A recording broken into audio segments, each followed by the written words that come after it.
साथियों नमस्कार। आप सभी का हमारे चैनल रितेश श्रीवास्तव क्लासेज में हार्दिक स्वागत है। बात करने वाले हैं ड्रेसर वैकेंसी से संबंधित एमसीक्यू के बारे में। उससे पहले आप सभी को हम यह बता देना चाहते हैं कि आज यानी कि 15 अप्रैल 2025 को मेरा 1 के सब्सक्राइबर पूरा हो गया है। इसके लिए आप सभी को हृदय की गहराइयों से धन्यवाद, क्योंकि आपके प्यार के बदौलत, आपके स्नेह की बदौलत ही ये पूरा हो पाया है। इसके लिए हम आपके ऋणी हैं। आज अब बात करने वाले हैं एमसीक्यू के बारे में। जैसा कि आप सभी लोग जानते हैं कि बिहार सरकार के द्वारा, बिहार तकनीकी सेवा आयोग के द्वारा वैकेंसी निकली हुई है ड्रेसर की, फार्मासिस्ट की, डॉक्टर की, स्वास्थ्य विभाग के अंतर्गत। उसमें से जो ड्रेसर वैकेंसी है उसको हम लोग आपके तैयारी में हेल्प कर रहे हैं। उसके लिए आज हम एमसीक्यू आपके सामने लेकर के प्रेजेंट हुए हैं। और तो चलते हैं अगले स्क्रीन पे और देखते हैं कौन सा एमसीक्यू आज है। तो आप अपने स्क्रीन पे देख सकते हैं कि एमसीक्यू की यहाँ पर एक लिस्ट है पूरी। और देख सकते हैं आप यहाँ पर पहला एमसीक्यू कह रहा है ड्रेसर का कार्य नहीं है। यानी ड्रेसर का कार्य क्या नहीं है? ड्रेसिंग करना। तो ड्रेसर का कार्य है। ओटी की मर्यादा बनाए रखना, ये भी है।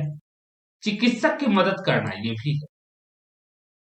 तो नहीं है पूछ रहा है यहाँ पे, यानी कि डी आंसर इसका जो है सही होगा। अब अगला क्वेश्चन है नॉर्मल बीपी क्या है? तो नॉर्मल बीपी जो होता है वह क्या होता है? तो देखिए यहाँ पर पूछा है 120/80, 120/80, 140/80, 150/90।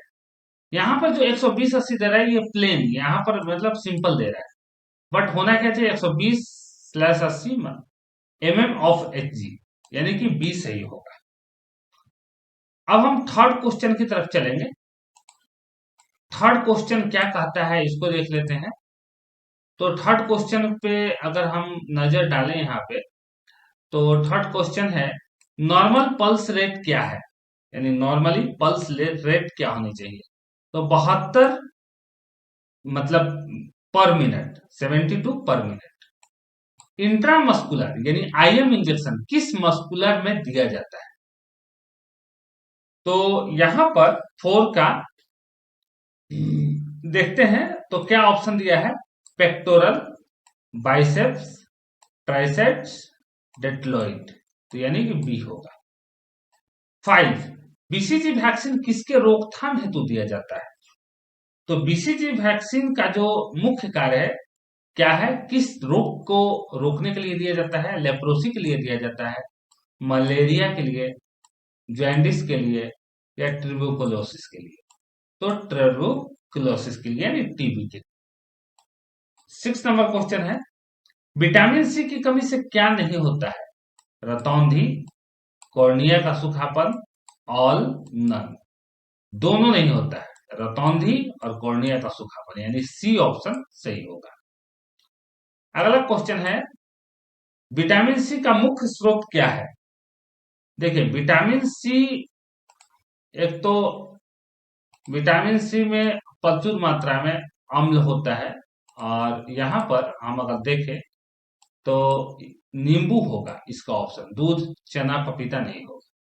8 नंबर जले हुए स्थान पर कौन सा मलहम लगाते हैं? देखिए जले हुए स्थान पर हमेशा सिल्फर सल्फाइडाइड लगाया जाता है। ये 8 नंबर होगा। अब अगला जो क्वेश्चन हम देखेंगे वो 9 नंबर। ब्लीडिंग रोकने के लिए क्या जरूरी है? ब्लीडिंग रोकने के लिए क्या जरूरी है? देखिए ब्लीडिंग रोकने के लिए 9 क्वेश्चन का आंसर जो है वो जिस जगह से ब्लीडिंग हो रहा है वहां पर प्रेशर देना चाहिए। बैंडेज करने से नहीं होगा, ब्लड जो है आपको डिस्चार्ज होते रहेगा, कोई नहीं होगा। सिलाई करना भी नहीं होगा, प्रेशर देना है, वहां पर दबाना। ड्रेसिंग करने में क्या इस्तेमाल नहीं होता है? बेटाडीन होता है, गॉज होता है, ठीक है ना, कॉटन होता है। यानी कि ये तीनों होता है। तो ये आंसर सही है। यानी हमने क्वेश्चन आपको 10 क्वेश्चन का आंसर आपको बताया है। फिर से हम अगले 21 नंबर क्वेश्चन की तरफ चलेंगे। तो अगला जो क्वेश्चन है, शरीर का तापमान मापने का यंत्र है। 11 नंबर क्वेश्चन है। तो थर्मोमीटर से हम लोग क्या करते हैं, शरीर का तापमान मापते हैं। 12 नंबर क्वेश्चन है, बीपी नापने का यंत्र है। तो बीपी नापने का जो आपको यंत्र है, वह हम बी यहाँ पर जो है टिक मार कर हैं। ये इसके बाद पपीता किस विटामिन का स्रोत है? तो पपीता में विटामिन ए प्रचुर मात्रा में होता है। आप लोग जब 10th 12th में भी पढ़े होंगे तो 10th आपको बहुत सारा ऐसा मतलब चैप्टर मिलेगा जिसमें दिया है विटामिन ए का मुख्य स्रोत है। वैसे पपीता बहुत ही इंपॉर्टेंट मतलब कि फ्रूट में आता है, बहुत इसका लाभ है हमारे बॉडी को। विटामिन ए का नाम है, विटामिन ए का और क्या नाम है? तो देखिए ये क्वेश्चन नंबर 14 है। तो रेटिनॉल, रेटिनॉल विटामिन ए का नाम है। आईवी फ्लूइड चढ़ाने से क्या साइड इफेक्ट होता है? यानी आईवी इंट्रावेनस फ्लूइड जो है चढ़ाने से क्या साइड इफेक्ट होता है? तो ये है 15 नंबर। तो देखिए यहाँ पर जो है फीवर हो सकता है, रिजर्व हो सकता है, इंजेक्शन साइट पर सूजन हो सकता है, या सब तो सभी हो। नवजात शिशु का सर्वोत्तम आहार क्या है? भाई इसमें तो कोई पूछना ही नहीं है, माँ का दूध। उससे बढ़िया आहार नवजात शिशु में, नवजात मतलब कि तुरंत जन्मा हुआ चाहे हाल का जन्मा हुआ शिशु में सबसे बढ़िया माँ का दूध। Breach in surface is, breach in surface is क्या होता है? तो देखिए ये जो होता है अल्सर होता है। एब्सेस की पैकिंग क्यों जरूरी है? एब्सेस की पैकिंग क्यों जरूरी है? 18 नंबर क्वेश्चन है भाई। देखिए ब्लीडिंग रोकने के लिए इसका जरूरी है। पैरिटीड क्या है? पैरोटीड क्या है? ये क्वेश्चन नंबर 90 है। तो 19 का सेलिवरी ग्लैंड है, ठीक है ना। अगला क्वेश्चन में 20 नंबर क्वेश्चन की तरफ हम चलेंगे। तो यहाँ पर अगला जो क्वेश्चन है, सेलवोन का रंग, सेलवोन का रंग क्या होता है? तो पीला होता है। सेलवोन का जो रंग होता है वो पीला होता है। तो ये हमने आपको 20 नंबर क्वेश्चन बताया है। अब अगला क्वेश्चन की तरफ हम चलेंगे। तो ये अगला यहाँ पर अगला क्वेश्चन है, संतुलित आहार में क्या क्या पाया जाता है? तो संतुलित आहार में हमें प्रोटीन भी मिलता है, फैट भी मिलता है, कार्बोहाइड्रेट भी मिलता है, यानी कि ऑल होगा।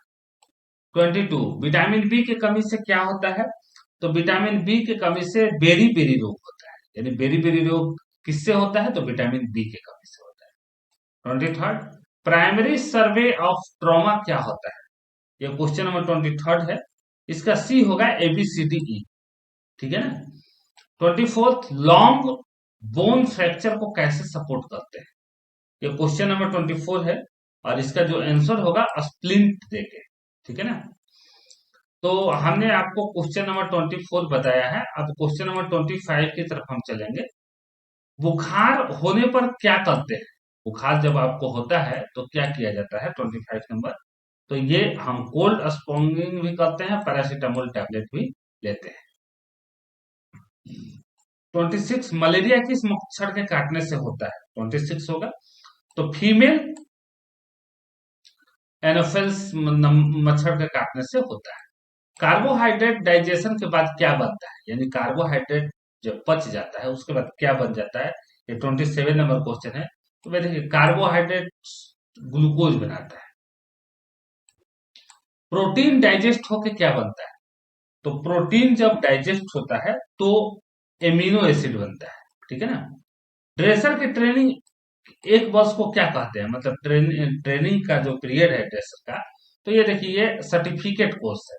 क्या है? सर्टिफिकेट कोर्स है। अब हमें क्या करना है? 30 नंबर क्वेश्चन लेना है। 30 नंबर क्वेश्चन क्या है? तो 30 नंबर क्वेश्चन हम देख लेते हैं। 30 नंबर क्वेश्चन, स्टेलाइजेशन कैसे किया जाता है? ऑटोक्लेव द्वारा, स्टेलाइजर द्वारा, बॉइलिंग द्वारा, केमिकल द्वारा। देखिए स्टेलाइजर ऑटोक्लेव के द्वारा ही किया जाता है। ऑटोक्लेव में हम जितने भी अपना जो टूल्स है उसको हम रख करके और उसके द्वारा हम स्टेलाइज करते हैं। 31 नंबर क्वेश्चन क्या कहता है?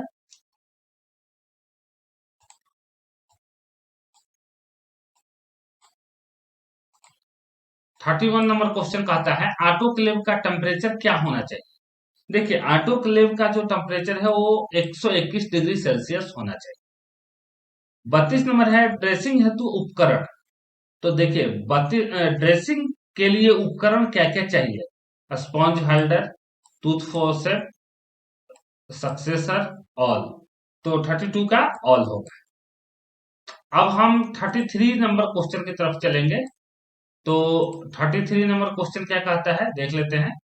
पाचन तंत्र में क्या नहीं होता है, पाचन तंत्र में क्या नहीं होता है, लाइरेनेक्स नहीं होता है।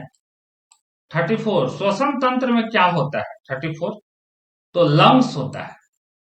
मानव हृदय में कितने चैम्बर होते हैं, मानव हृदय में कितने चैम्बर होते हैं, तो 4 होते हैं। फीमोर बोन कहाँ होता है, देखिए फीमोर बोन जो होता है 36 का, ये जांघ में होता है, ठीक है ना। तो ये हमने 36 नंबर क्वेश्चन आपको बताया। अब 37 नंबर क्वेश्चन की तरफ हम चलेंगे।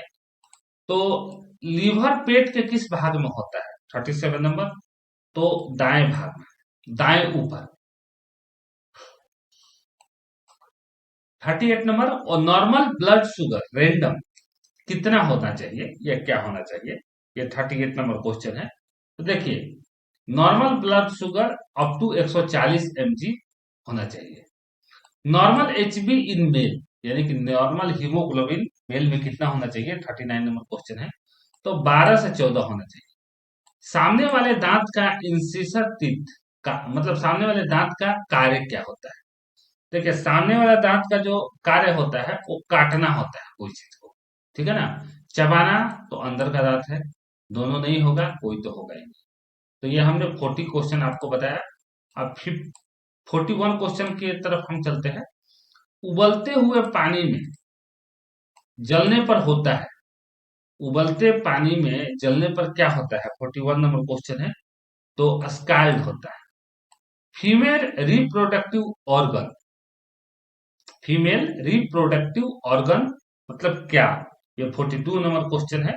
तो 42 नंबर क्वेश्चन के यूट्रस, फीमेल का जो रिप्रोडक्टिव ऑर्गन होता है वो यूट्रस होता है। अगला क्वेश्चन की तरफ हम चलेंगे। बच्चेदानी यूट्रस में 43 urinary system is compose of, ये 43 नंबर है। तो इसका किडनी भी होता है, यूरेटर भी होता है, यूरिनरी ब्लैडर भी होता है। 44 नंबर क्वेश्चन की तरफ चलेंगे। तो एम्पिसिलिन इज, एम्पिसिलिन क्या है, मतलब ये दवा से संबंधित क्वेश्चन आपसे पूछती है। तो एम्पिसिलिन इज क्या है, तो एल्जेस्टिक है, नहीं है। एंटीपायरेटिक है, नहीं है। देखिए यहाँ पर एक चीज आप लोग ध्यान दीजिएगा, अगर यही चीज पैरासीटामोल के लिए रहता तो हम क्या करते थे, एंटीपायरेटिक लगा देते, लेकिन एंटीपायरेटिक क्या है, एम्पिसिलिन नहीं है। एंटी एंटी स्पेस्मोडिक नहीं है, एंटीबायोटिक है। एम्पिसिलिन क्या है, एंटीबायोटिक, यानी डी क्वेश्चन का इसका आंसर होगा। अब हम 45 नंबर क्वेश्चन की तरफ चलते हैं। तो 45 नंबर क्वेश्चन की तरफ अगर हम चलेंगे तो 45 नंबर क्वेश्चन क्या कहता है कि डायबिटीज मेलिएट्स में एक हार्मोन का डिफिशियंसी होता है, 45 नंबर, तो देखिए इंसुलिन होता है। 46 नंबर एनीमिया में किस चीज की कमी होती है, भाई एनीमिया में किस चीज की कमी होगी, आपको आयरन की कमी होगी, ठीक है ना। 46 आयरन यानी कि ब्लड की जो है कमी होगी, एनीमिक हो जाता है पेशेंट।